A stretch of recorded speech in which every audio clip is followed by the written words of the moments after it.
Anak-anak hebat, selamat datang kembali di video pembelajaran kita untuk hari ini.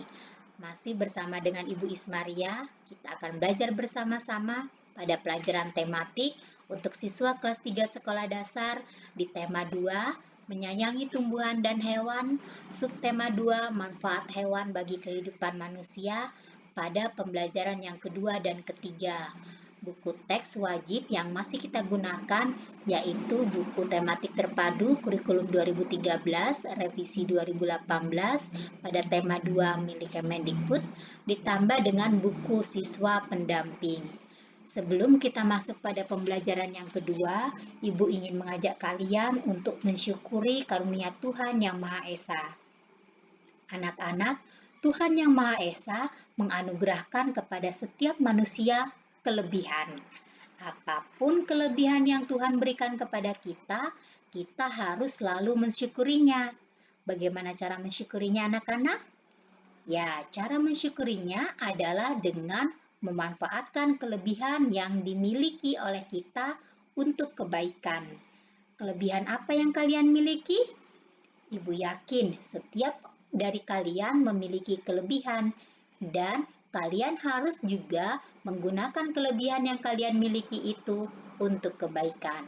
Sekarang, mari kita masuk pada pembelajaran yang kedua. Anak-anak, di pembelajaran yang kedua, pada hari ini kita akan kembali belajar tentang dongeng. Kita akan membaca dongeng tentang hewan. Sebelumnya, Ibu ingin mengingatkan kepada kalian, mengajak untuk mengingat kembali apa itu fabel.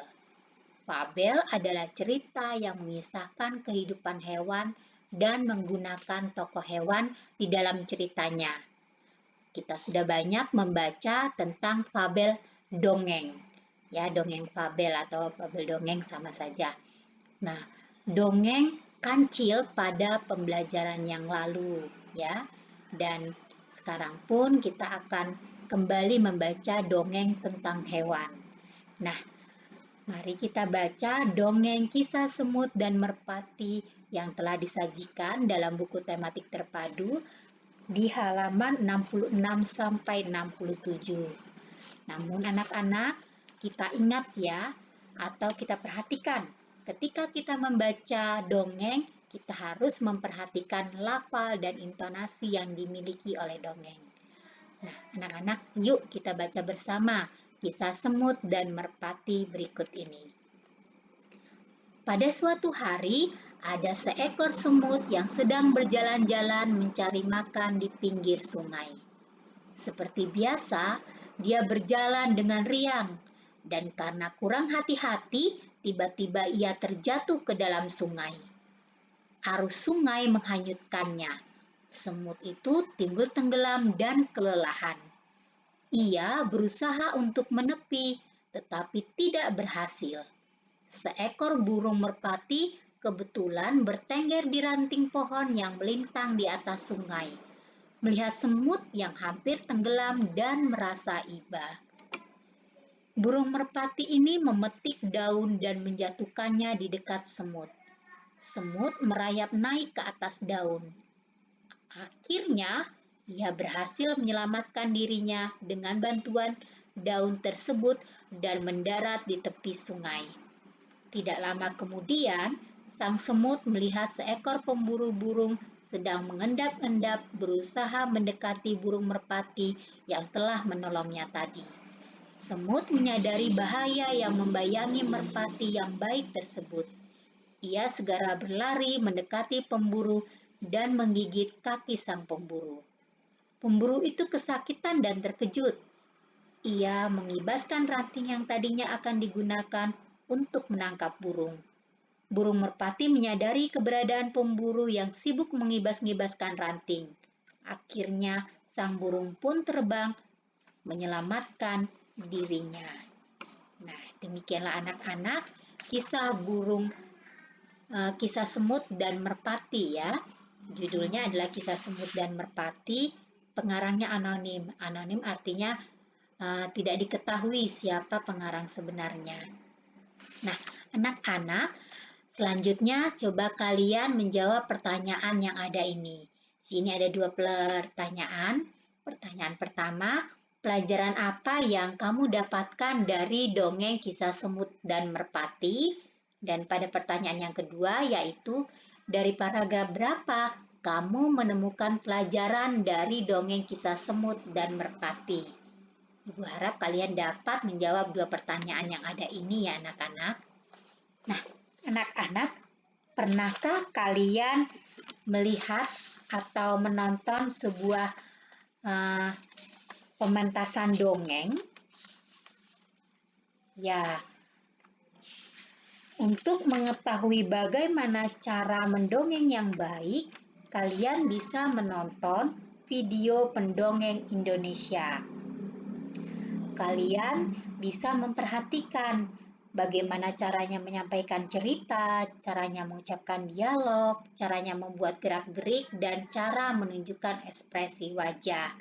Jadi anak-anak ternyata dalam membacakan dongeng harus memperhatikan lafal, yaitu ucapan yang jelas, kemudian intonasi, yaitu lagu baca, naik turunnya suara, kemudian ekspresi, yaitu ungkapan wajah, kemudian gestur, yaitu gerak-gerik anggota badan. Jadi kita harus memperhatikan 4 hal ini ketika kita sedang mendongeng, yaitu lafal, intonasi, ekspresi, dan gestur.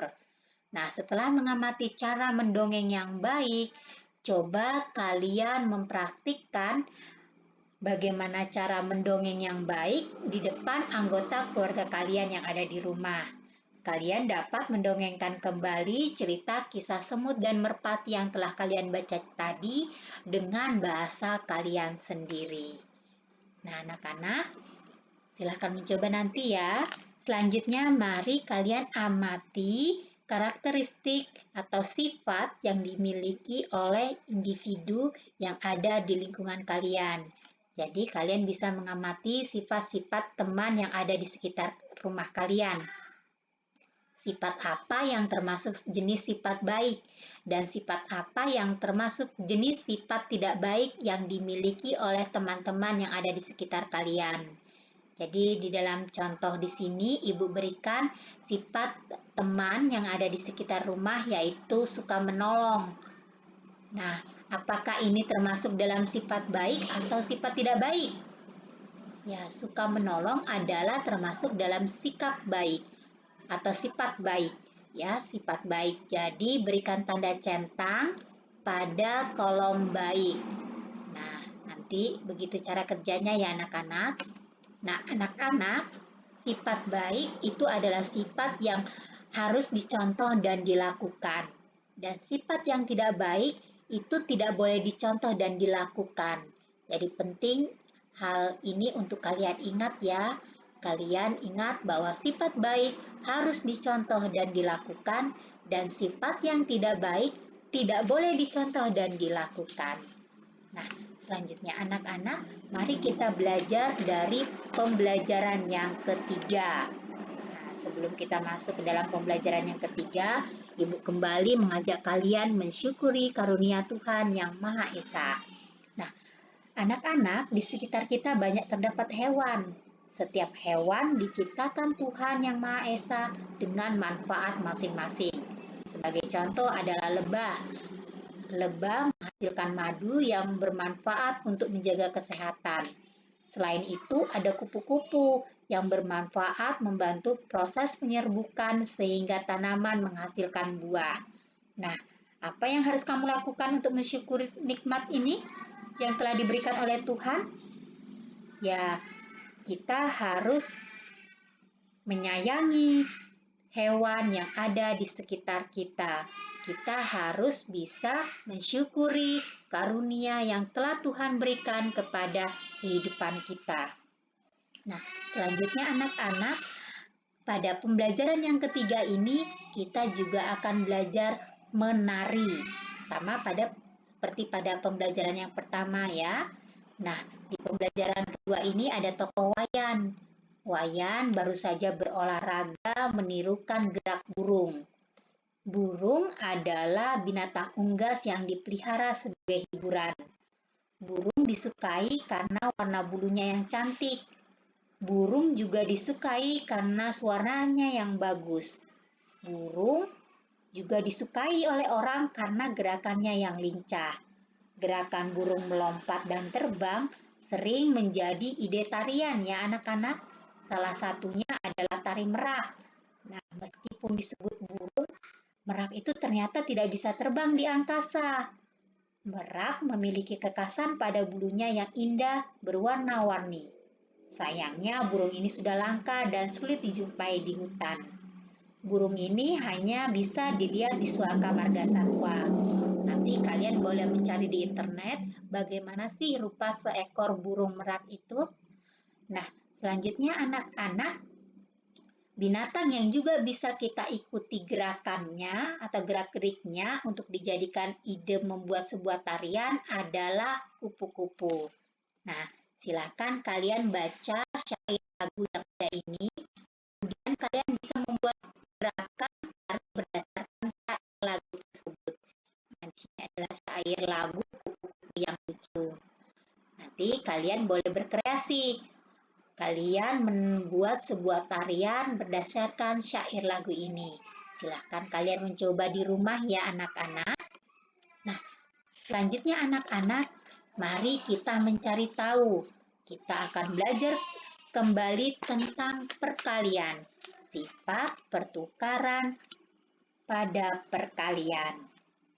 Nah, di sini Ibu ingin mengajak kalian untuk belajar berhitung kembali dan belajar tentang sifat pertukaran pada perkalian. Coba perhatikan di sini. Di sini ada 24 ekor bebek. Dan 24 ekor bebek ini dibagi atau dimasukkan ke dalam 4 kandang. Jadi, jumlah bebeknya ada 24 dan kandang yang ada atau kandang yang tersedia adalah 4 kandang. Maka di dalam setiap kandang berisi 6 ekor bebek. Kalimat perkalian yang sesuai dengan gambar tersebut adalah 4 dikali 6 sama dengan 6-nya dijumlahkan sebanyak 4 kali. Jadi 4 dikali 6 sama dengan 6 ditambah 6 ditambah 6 ditambah 6. Jadi 6 ekor bebek di kandang pertama ditambah 6 ekor bebek di kandang kedua ditambah 6 ekor bebek di kandang ketiga dan ditambah 6 ekor bebek di kandang keempat. Jadi kalimat perkalian yang sesuai dengan gambar tersebut adalah 4 dikali 6 sama dengan 6 ditambah 6 ditambah 6 ditambah 6. Selanjutnya, perhatikan pada gambar berikutnya. Di sini ada 6 kandang. Tadi jumlah bebeknya adalah 24. 24 ekor bebek dimasukkan ke dalam 6 kandang. Jadi masing-masing kandang berisi 4 ekor bebek. Maka kalimat perkalian yang sesuai dengan gambar tersebut adalah 6 dikali 4 sama dengan 4-nya dijumlahkan sebanyak 6 kali. 6 dikali 4 sama dengan 4 ditambah 4 ditambah 4 ditambah 4 ditambah 4 dan ditambah 4 sama dengan 24. Jadi proses yang pertama dan proses yang kedua itu memiliki hasil yang sama. Jadi yang pertama tadi 4 dikali 6 sama dengan 24, kemudian 6 dikali 4 juga memiliki hasil yang sama dengan 24. Jadi walaupun hasilnya sama, namun prosesnya berbeda. Ini sudah kita bahas pada pembelajaran yang pertama ya anak-anak. Jadi 6 dikali 4 sama dengan 4 dikali 6 atau 6 dikali 4 dikali 6 ya. 4 dikali 6 sama dengan 6 dikali 4. Jadi hasilnya sama. Ya, 4 dikali 6 sama dengan 6 dikali 4. Jadi walaupun posisinya ditukar, hasilnya akan tetap sama, 24. Tapi sekali lagi, walaupun hasilnya sama, namun prosesnya berbeda. Jadi kalau yang pertama tadi kita jumlahkan 6-nya sebanyak 4 kali, namun pada yang tahapan yang kedua yang kita jumlahkan adalah 4. Tambah bilangan 4 sebanyak 6 kali. Nah, demikianlah anak-anak pembahasan kita untuk pembelajaran kedua dan ketiga pada tema 2, subtema 2 di buku kelas 3 sekolah dasar bersama Ibu Ismaria. Terima kasih dan sampai jumpa di video pembelajaran kita yang selanjutnya dan salam sehat dari Ibu.